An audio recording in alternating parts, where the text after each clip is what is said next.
बिहार में जो परिणाम आया है, जीतने वालों को बधाई। और जनता का जो निर्णय है वो नीतीश कुमार और भाजपा की सरकार के समर्थन में लोगों ने वोट दिया है। बेलागंज के मुसलमानों ने जदयू को, भाजपा को वोट दिया है। और मैं आपके माध्यम से बिल्कुल ये क्लियर कर दे रहा चाहता हूँ, बेलागंज के मुसलमानों ने जनसुराज को वोट नहीं दिया है। उन्होंने सबसे ज्यादा वोट वहां पर जदयू भाजपा के उम्मीदवार को दिया है। बिहार विधानसभा उपचुनाव को लेकर के प्रशांत किशोर ने बड़ी बात कह दी है। प्रशांत किशोर ने कहा कि जनसुराज को पहले ही प्रयास में, पहले ही चुनाव में 10% वोट मिला है और मेहनत आगे भी जारी रहेगा।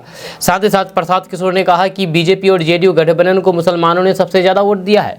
सबसे ज्यादा वोट जदयू और बीजेपी को मुसलमानों ने ही दिया है, ये कहना है प्रशांत किशोर का।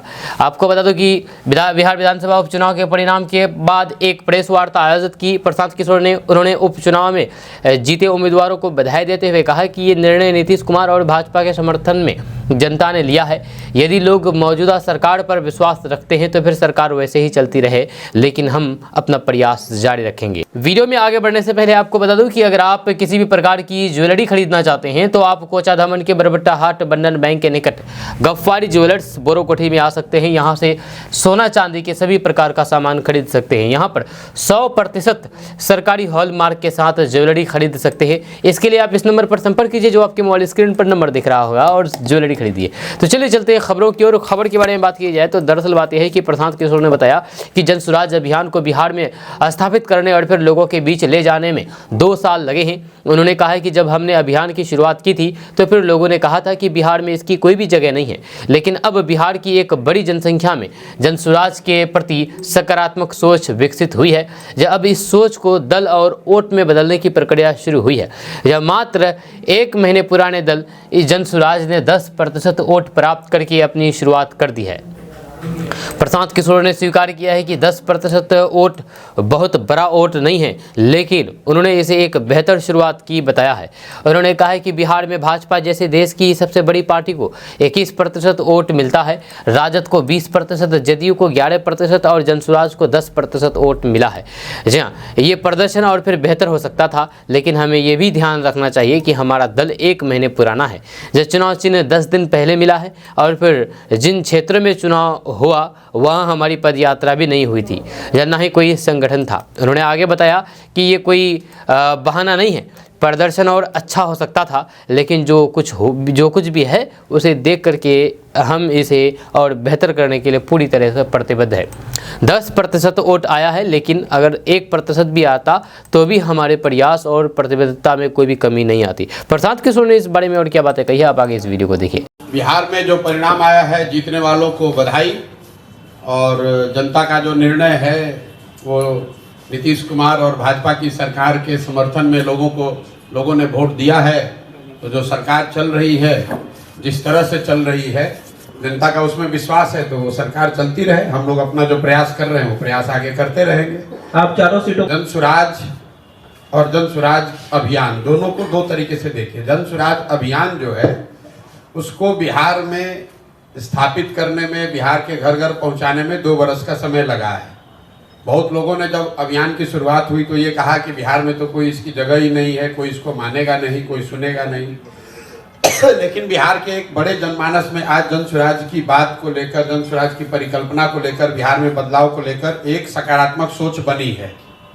अब उस सोच को दल में और वोट में परिवर्तित करने की जो बात है, तो 1 महीना पहले जनसुराज दल बना है और 1 महीने में आज 10% वोट लेकर जनसुराज ने अपनी शुरुआत करी है।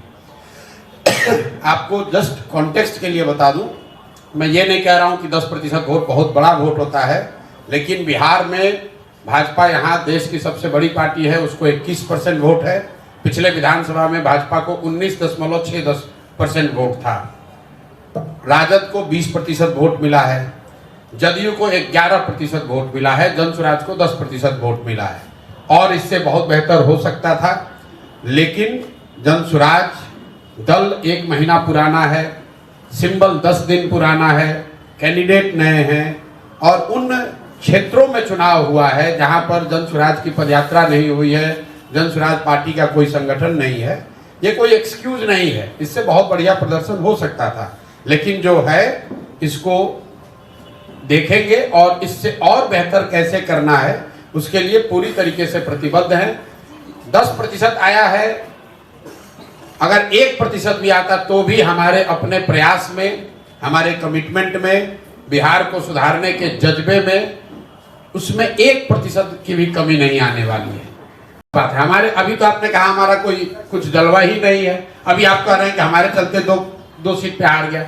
ये आरजेडी वाले हारने के बाद, ये 30 साल पुरानी पार्टी है, हर जगह हारे हैं।